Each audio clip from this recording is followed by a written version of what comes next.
Welcome to the Heavy Spoilers Show. I'm your host Definition, and you're now locked into the channel where we break down all the latest movies, games, TV shows and comic books. This episode we're covering the ending of the new horror movie The Lighthouse, as well as the real life story that inspired it. Throughout this video we'll be recapping the main events of the movie, as well as what the ending truly means, and our thoughts on the film. There will be heavy spoilers here, so if you haven't had a chance to watch The Lighthouse yet, and don't want to know what happens, then I highly recommend that you turn off now. With that out of the way, I just want to give a huge thank you for clicking this video. Make sure you like it. You like it, cause I said you will. I'm sorry, let's get into the breakdown.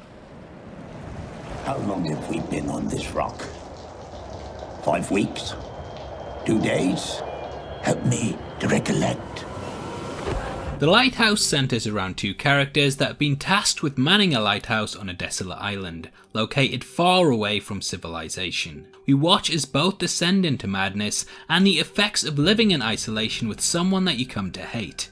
The movie chronicles the characters going stir crazy, and from the off it's breathtaking to behold. Now before we get into the plot fully, we need to discuss the characters themselves in order to fully understand their actions and why they eventually choose to do what they do. First up is Thomas Wake, played by Willem Dafoe. Wake is a superstitious, untrusting character that we learn throughout the movie worships the light of the lighthouse on a fanatical level, and if anyone is the bad guy in this film, then it's definitely him. Wake is an established lighthouse keeper that's pretty much the embodiment of the supervisor at work that takes their job far too seriously. Due to his power and status, he's borderline abusive to those beneath him, and because of this, Ephraim Winslow, who also works at the lighthouse, really struggles to put up with him. Ephraim himself is the complete opposite of Wake, and instead believes that the superstition that Wake carries is just a bunch of tall tales. Throughout his life, Ephraim has drifted from job to job, unable to find something that really gets its hooks into him, and because of this he finds it difficult to respect his superiors and those around him. Ephraim hates work, and due to the sheer boredom that is created by living on a desolate island, slowly slips away into fantasies, paranoia and delusions. If anyone is the eye of the viewer, then it's Ephraim, and we watch the majority of the movie from his perspective, seeing island life as almost torturous and unforgiving. Slowly Ephraim begins to fantasize about a mermaid, as well as seagulls that seem to torment him throughout the film. There's clear allusions to the Raven from the Edgar Allan Poe story, with the latter bird constantly pestering the character, but the real torment from Winslow comes from Wake, who has a bipolar relationship with the character. There's a real sense of dread and atmosphere to the entire piece, but dotted throughout are massive moments of humour that add levity to the horror and slow descent into madness that we watch the characters go through. You really don't know whether the characters will be at each other's throats or dancing in each other's arms, and these constant mood swings add attention to the work that really makes it utterly unpredictable. Winslow throughout is made to do all of the jobs that Wake doesn't want to, such as painting the side of the lighthouse, taking out human excrement, and you can really see the character start to detest Wake, especially when he has ambitions of looking after the light, something that Wake is very protective over.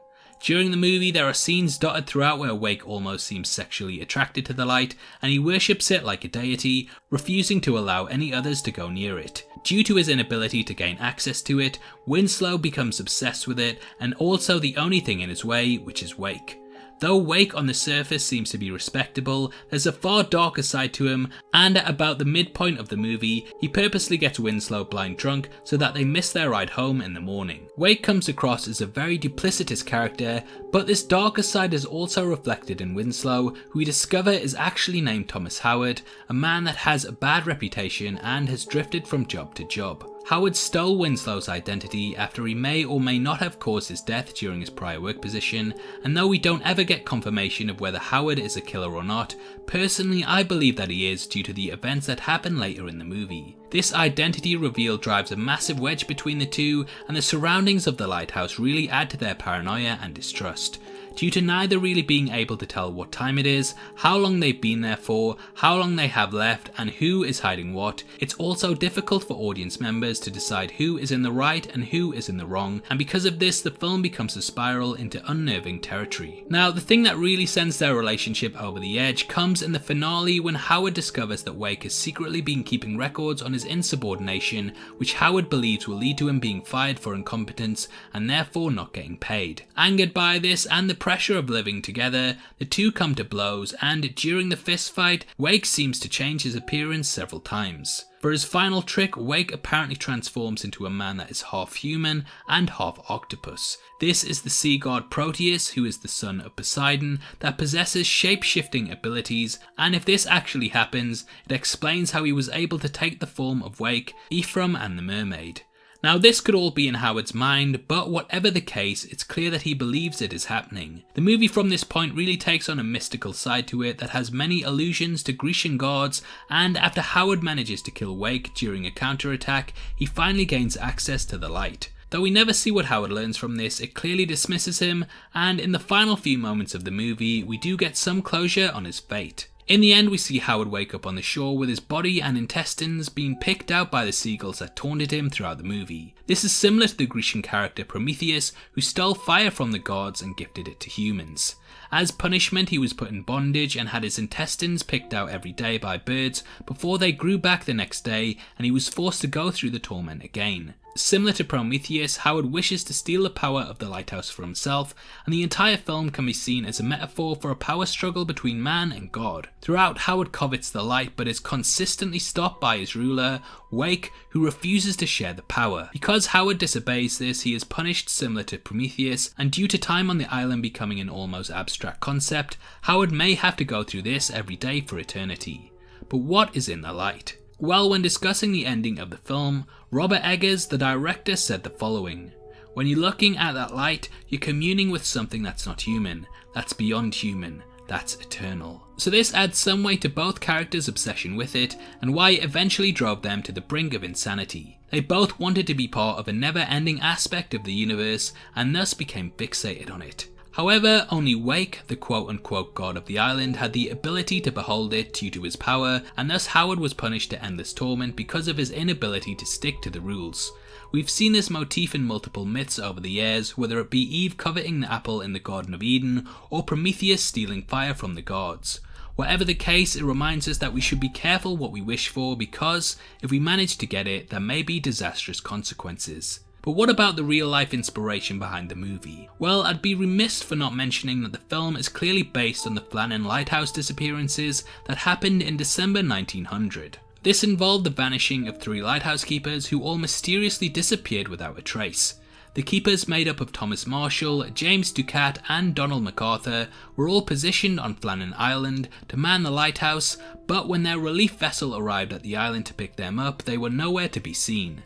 The last log mentioned bad weather conditions and that the lighthouse wasn't working, but there was absolutely no indication of what could have happened or where they might have went. Though certain parts of the island were damaged, they were noted in the log long before their disappearances, and therefore it was not likely to have led to their vanishing. It's one of our biggest unsolved mysteries, and to this day there's no clear answer as to what happened. Whilst they did note bad weather, there was nothing on record to indicate that any storms had been in the area during the time of their last entry, and because of this there exist several conspiracy theories that range from alien abductions to giant seabirds that carried them away. The most likely theory is that they were swept out to sea when trying to secure a box, but many believe that they turned on one another and had a fight at the edge of the cliff that led to them all falling into the sea and drowning. We may never learn what happened, but it's a fascinating tale that definitely led to the lighthouse being so unnerving. But what did I think of the film overall? Well, as I'm sure you can guess, I found it enthralling, and it completely creeped me out at several moments. There isn't really a likeable character here, and because of this, you're left with a film that makes you want to see the main players go through hell. The film delivers on this, and whilst the tension in the movie is at fever pitch for the majority, there are still moments of levity that elevate this above most modern horrors. The Lighthouse is a stylistic masterpiece that, due to its framing and aesthetic, feels akin to older, classic horrors that have stood the test of time, as I'm sure The Lighthouse no doubt will. This is a classic, and from the intro quickly cements itself as one of the best and most unique films of the year. Though it won't be for everyone due to its tone and atmosphere, the performances here are incredible, and it's a nail-biting movie that will stick with you long after you leave the theatre. I absolutely love The Lighthouse, and because of that it gets a solid 8 out of 10. Now obviously I'd love to hear your thoughts on The Lighthouse, and if you liked it as much as I did. Comment below and let me know your interpretation of the film, and if you enjoyed this video then please like it, and make sure you check out my breakdown of the hidden countdown in the background of Joker. We went over all of the secret numbers in the movie, so it's definitely worth checking out if you missed them and want to know more. If you want to come chat to me after the video, then make sure you follow me on Twitter at DefinitionYT, or head over to my Discord server, which will be linked in the description below. Those are the best ways to keep up to date with all the latest videos on the channel, so hopefully I see you over on one of them soon. We're also giving away a free copy of the Marvel Phase 3 Part 1 box set on Blu-ray, which contains Civil War, Doctor Strange, Homecoming, Thor Ragnarok and more, and all you have to do to be in with a chance of winning is to like this video, make sure that you subscribe to the channel, and leave your thoughts on the Lighthouse in the comments section below. The winner is going to be chosen on the 15th of November, and the set will be shipped out from then to whoever gets the prize, so best of luck to everyone who takes part. This is the channel for people who are mad into movies, so if that's the kind of thing you like, hit subscribe. Thanks again for taking the time to watch this. I've been Definition, you've been the best, and I'll see you next time. Take care, peace.